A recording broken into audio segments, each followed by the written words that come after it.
आजकल कहते हैं कि ज़िंदगी बहुत स्ट्रेसफुल हो गई है। स्ट्रेसफुल क्यों हो गई है? क्योंकि हमें ज़िंदगी जीने की कला आई नहीं है। क्या हमने ज़िंदगी जीने की कला सीखी है? क्या हम अपने बच्चों को सही तरह की एजुकेशन दे रहे हैं? क्या हम अपने बच्चों को फ्यूचर के लिए तैयार कर रहे हैं? क्या प्रोफेशन उनके लिए सबसे अच्छा है? उनको ज़िंदगी में क्या करना चाहिए? डॉक्टर बनना चाहिए, इंजीनियर बनना चाहिए, एमबीए करनी चाहिए या किसी और प्रोफेशन में जाना चाहिए? कौन सा हमारे ग्रोइंग बच्चों के लिए सबसे ज़्यादा इम्पोर्टेंट है? ज़िंदगी में पैसा कैसे कमाना है? क्या इसके अलावा कुछ और इम्पोर्टेंट है बच्चों के लिए? आज हम बात करेंगे इसी टॉपिक के ऊपर, इंडियन एजुकेशन सिस्टम और हमारी परवरिश को लेके। चलिए बात करते हैं।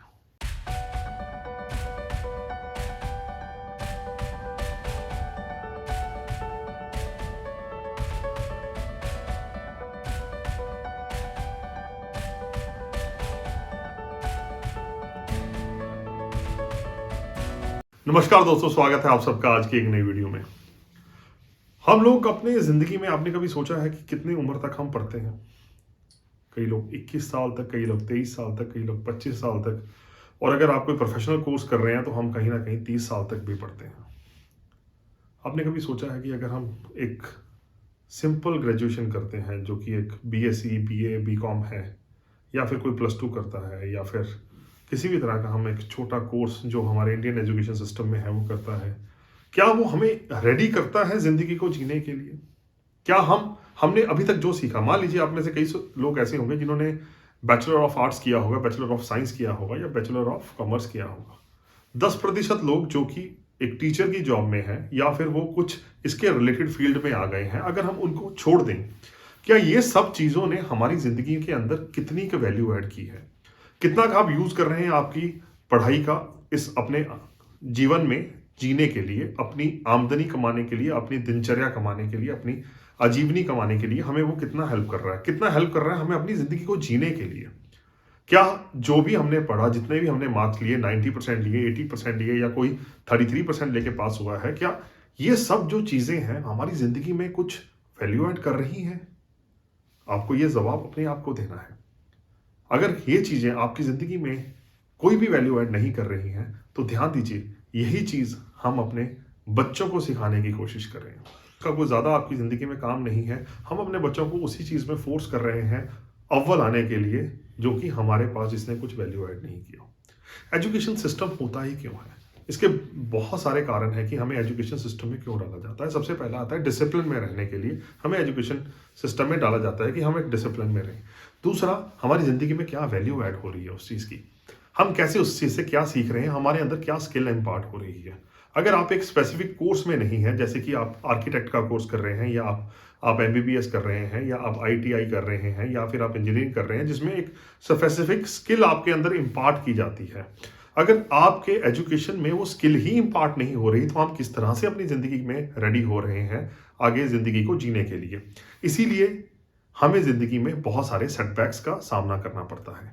हमें ये नहीं सिखाया जाता कि हमें अगर कोई डिफ़िकल्ट सिचुएशन आएगी तो हमें अपने इमोशंस को कैसे मैनेज करना है। हमें ये नहीं सिखाया जाता कि अगर ज़िंदगी में हमें कोई डिच करता है तो उस सिचुएशन से बाहर कैसे आना है। हमें ये नहीं सिखाया जाता कि ज़िंदगी अगर आपके ऊपर चैलेंजेस थ्रो करेगी, बहुत मुश्किल सिचुएशन में डालेगी, उस सिचुएशन में भी आपको अपने आप को संयम में या पेशेंसली कैसे रखना है कि ताकि आप उस सिचुएशन से बाहर निकल सकें। हमें ये नहीं सिखाया गया कि अपने थॉट्स को कैसे मैनेज करना है। हमें ये नहीं सिखाया जाता कि ज़िंदगी को जीना कैसे है। हमें ज़िंदगी जीने की कला नहीं सिखाई जाती। हमें हमारे अंदर ऐसी स्किल नहीं इम्पार्ट की जाती जिससे हमें कॉन्फिडेंस आए कि अगर हम कुछ भी नहीं करेंगे तो एटलीस्ट हम कुछ तो कर पाएंगे, चाहे हम एक इंजीनियरिंग का काम कर लें, या फिर हम एक इलेक्ट्रिशियन का काम कर लें, या फिर हम एक प्लम्बर का काम कर लें, या फिर हम कारपेंटर का काम कर लें, या फिर हम कुछ भी ऐसा हमारे ग्रेजुएशन में कर लें जो कि हमारे अंदर एक स्किल इम्पार्ट कर दे, जो हमारी ज़िंदगी को जीने में कुछ आसानी दे सके। आपको नहीं लगता कि हम कहीं ना कहीं कुछ गलती कर रहे हैं? अब अगर ये सब चीज़ें हैं तो हमारे बच्चे के लिए सबसे बढ़िया फ्यूचर क्या हो सकता है, उसको क्या बनना चाहिए? मैं तो ये कहता हूँ कि बच्चे को अपनी प्रतिभा के हिसाब से आगे जाना चाहिए। अगर किसी की ड्राइंग में रुचि है, उसको अच्छी ड्राइंग में जाना चाहिए। अगर किसी बच्चे का सिंगिंग में रुचि है, तो उसको एक अच्छा सिंगर बन जाना चाहिए। लेकिन इन इन ऑप्शंस को पहले ही डिस्कार्ड कर दिया जाता है। हमारे एजुकेशन सिस्टम में, हमारे थॉट प्रोसेस में, अगर कोई बच्चा बड़ा हो रहा है तो सबसे पहले डॉक्टर, उसके बाद इंजीनियर, या फिर एमबीए, या फिर कोई चार्टर्ड अकाउंटेंट ऐसा प्रोफेशनल बन जाए। इसके अलावा हम कभी थॉट प्रोसेस को आगे लेके ही नहीं जाते। मैं ये नहीं कहता हूँ कि ये प्रोफेशंस अच्छे नहीं है, मैं ये कहता हूँ कि जो बच्चे की प्रतिभा है अगर उसमें ऊपर के बाहर आता है, उसमें ही अव्वल होता है, तो वही तो उसके लिए सबसे बढ़िया प्रोफेशन है। तो हमें क्या सिखाना चाहिए अपने बच्चे को? हमारे एजुकेशन सिस्टम में होता क्या है, बच्चों को कुछ याद करने की, मेमोराइज करवाने की कोशिश की जाती है और एंड ऑफ द कोर्स उसकी मेमोरी को टेस्ट किया जाता है कि आपने कितना मेमोराइज किया। क्या आपको नहीं लगता कि अगर ये मेमोराइज ही करना है, इसके लिए तो हमारे पास कंप्यूटर्स अवेलेबल हैं, सुपर कंप्यूटर्स अवेलेबल हैं, आप उसमें सारा डाटा फीड कर दीजिए, जब चाहें जहां चाहें उसको आप निकाल सकते हैं। How we are helping our kids by memorising something, जबकि उनके अंदर कोई भी किसी भी तरह की हम स्किल इम्पार्ट नहीं कर रहे हैं, उनको ये नहीं समझा पा रहे हैं कि हमें जिंदगी को जीना कैसे है। तो क्या किया जाए अभी, कैसे हम जिंदगी में आगे बढ़ सकते हैं और जिंदगी में क्या स्किल इम्पार्ट कर सकते हैं? हमें अपने किड्स को ये सिखाना है कि ज़िंदगी में हेल्दी कैसे रहना है, हमें ये सिखाना है कि अच्छे ह्यूमन बीइंग कैसे बनना है, हमें ये सिखाना है कि ज़िंदगी में डिफ़िकल्ट सिचुएशंस को कैसे हैंडल करना है, हमें ये दिखाना है कि रिलेशंस को किस तरह से हैंडल करना है ताकि उसके कोई भी रिलेशंस हैं वो ज़िंदगी में बहुत आगे तक चले। ज़िंदगी में पेशेंस कैसे रखना है, सब्र कैसे रखना है, श्रद्धा कैसे रखनी है, ये सारी चीज़ें हमें अपने बच्चों को सिखानी चाहिए। कई बार हम नहीं कहते कि हमारा बचपन में लौट जाने को मन करता है, क्योंकि बचपन का जो समय हमारा सबसे अच्छा था, क्योंकि हमने सबसे ज़्यादा फन किया था। क्या हमारे बच्चे अपने बचपन का भरपूर फ़ायदा उठा पा रहे हैं? क्या वो अपने बचपन को पूरी तरह से एंजॉय कर पा रहे हैं? अगर बचपन ही सबसे अच्छा होता है, क्या उनके जीवन का जो बचपन है वो सबसे अच्छा है, या हमने उनको इतने बर्डन के साथ या इतने इन्फॉर्मेशन के साथ या इतने पढ़ाई के बोझ के साथ उनको लोड कर दिया है कि वो अपना बचपन ही नहीं जीना चाहते हैं, या वो अपना बचपन ही नहीं जी पा रहे हैं? क्या वो कल ये बात कह सकेंगे कि मैं अपने बचपन में वापस जाना चाहता हूँ? क्योंकि बचपन ही तो सबसे अच्छा समय था, जब कि कोई टेंशन नहीं थी, हम खेल सकते थे, हम गा सकते थे, हम घूम सकते थे, हमारे दिमाग के ऊपर किसी तरह का भी कोई लायबिलिटी नहीं थी। क्या हम वो इंजॉय कर पा रहे हैं बचपन को?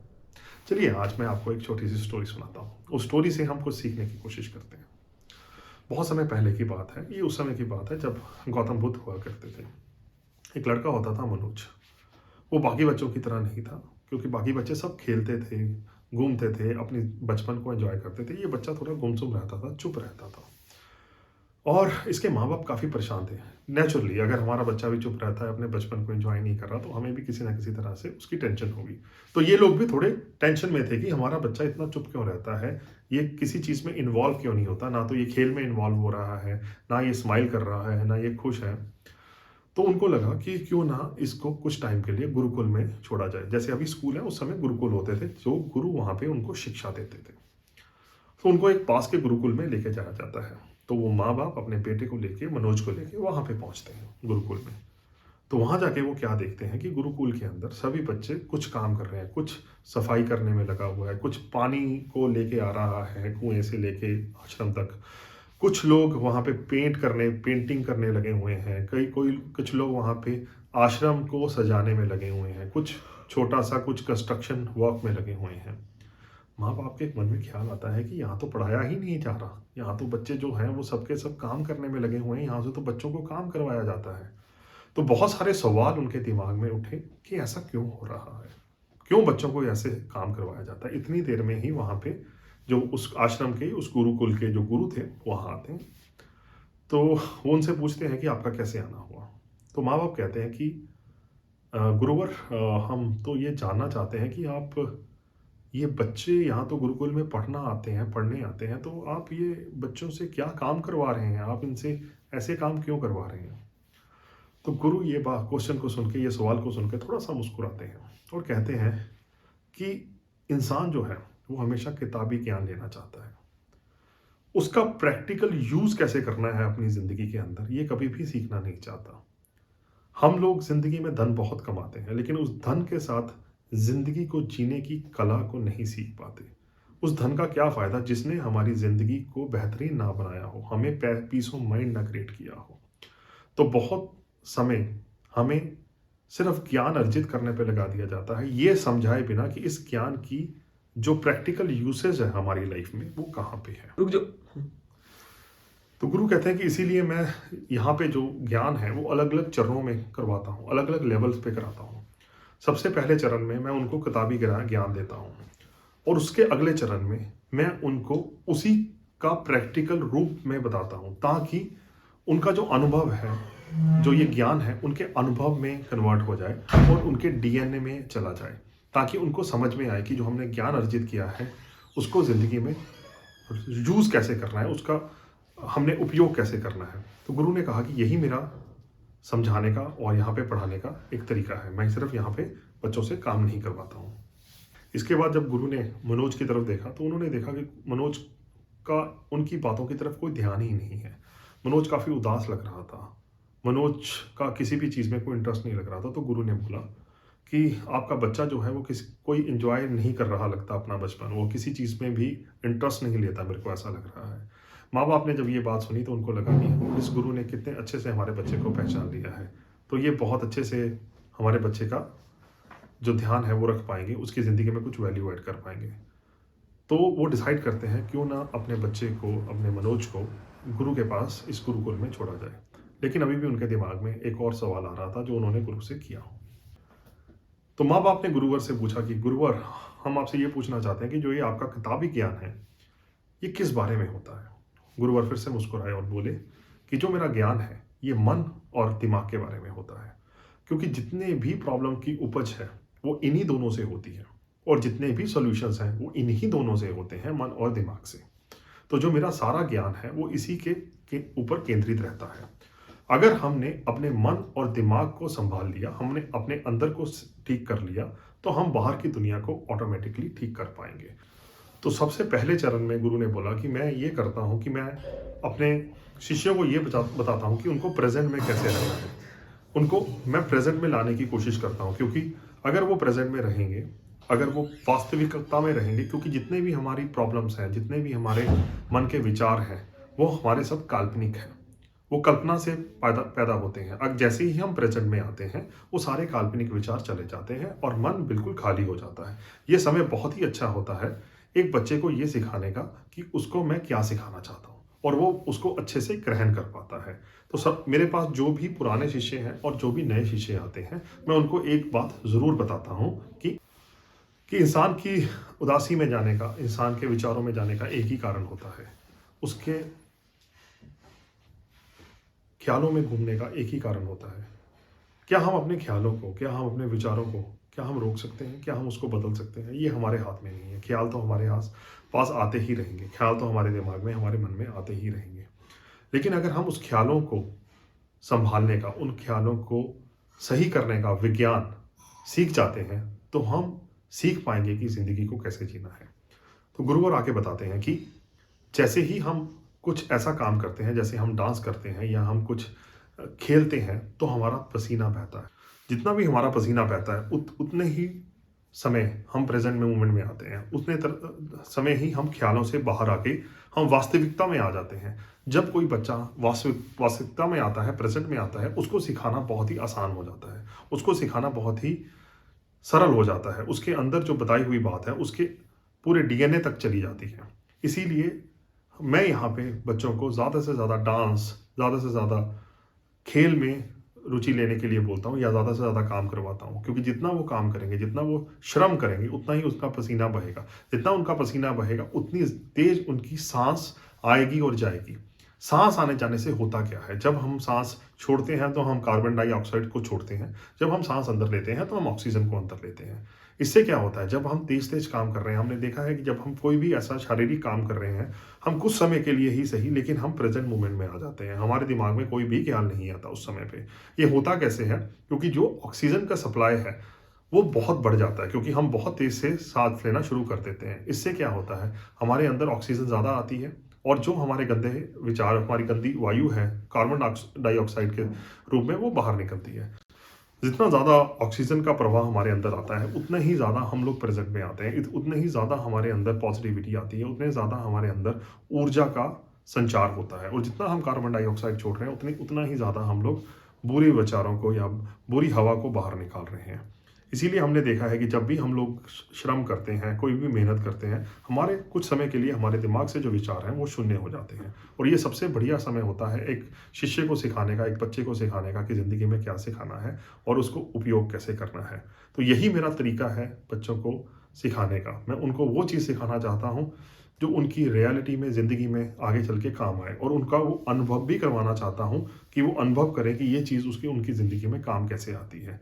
तो यही मेरा तरीका है। आप मनोज को यहाँ पे छोड़ के जाइए, 3 महीने के बाद आइएगा और आप इनकी जो प्रोग्रेस है वो आपको देख पाएंगे। 3 महीने के बाद वही पेरेंट्स फिर से गुरुकुल जाते हैं और देखते हैं कि जो मनोज है वो बाकी बच्चों की तरह कुछ बनाने में लगा हुआ है। उसके फेस के ऊपर एक मुस्कुराहट होती है और वो हर एक एक्टिविटी के अंदर पार्टिसिपेट करता दिखता है।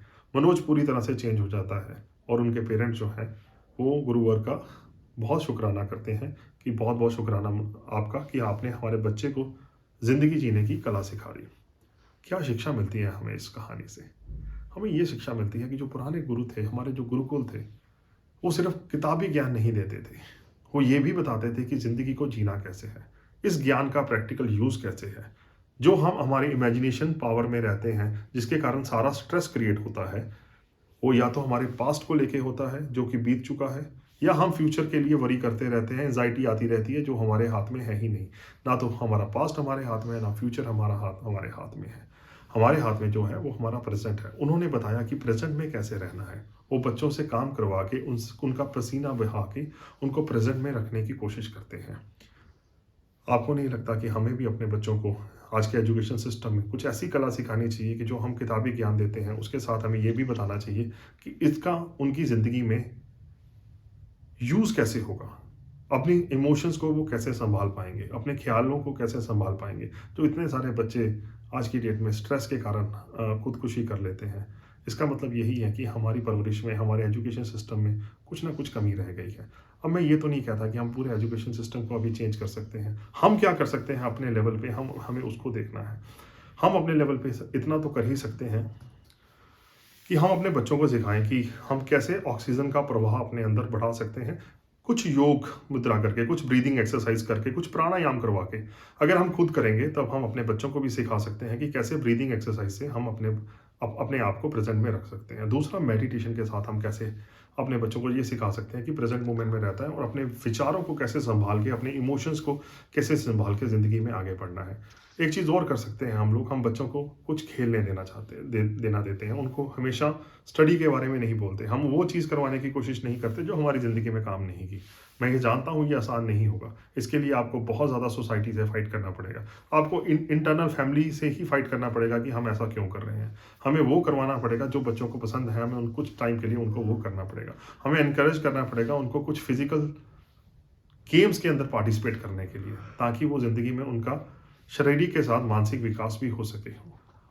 ये एक छोटी सी एफर्ट थी हमारे एजुकेशन सिस्टम को लेके, हमारे अपब्रिंगिंग को लेके, लोग बच्चों की हमारे पेरेंटल गाइडलाइंस को लेके, या फिर हमारी कैसे हम बच्चों को की परवरिश कर सकते हैं, उन चीज़ को लेके। आशा करता हूँ कि आज की वीडियो भी आपकी ज़िंदगी में कोई ना कोई वैल्यू ऐड की होगी। अगर आपको लगता है कि इससे किसी बच्चे की आने वाले फ्यूचर में बेनिफिट हो सकता है, तो मेरी आपसे गुजारिश है कि आप इस वीडियो को ज़्यादा से ज़्यादा अपने दोस्तों के साथ शेयर करें। वीडियो को देखते हैं लेकिन लाइक नहीं करते और चैनल को सब्सक्राइब नहीं करते और कमेंट नहीं करते और शेयर नहीं करते हैं। मेरी आपसे गुजारिश है, अगर आपने कुछ भी सीखा है तो एक छोटी सी एफर्ट आपकी तरफ से ये हो सकती है कि आप इस चैनल को सब्सक्राइब कर दें, आप इस वीडियो को लाइक करें और ज़्यादा से ज़्यादा लोगों के साथ शेयर करें। वीडियो देखने के लिए बहुत बहुत धन्यवाद। आप सबका दिन शुभ रहे और आने वाला समय आपके बच्चों के लिए बहुत सारी खुशियाँ लेके आए, खुश और अच्छा स्वास्थ्य लेके आए और वो ज़िंदगी को अच्छे से जी पाएँ, यही मेरी शुभकामनाएं है। नमस्कार।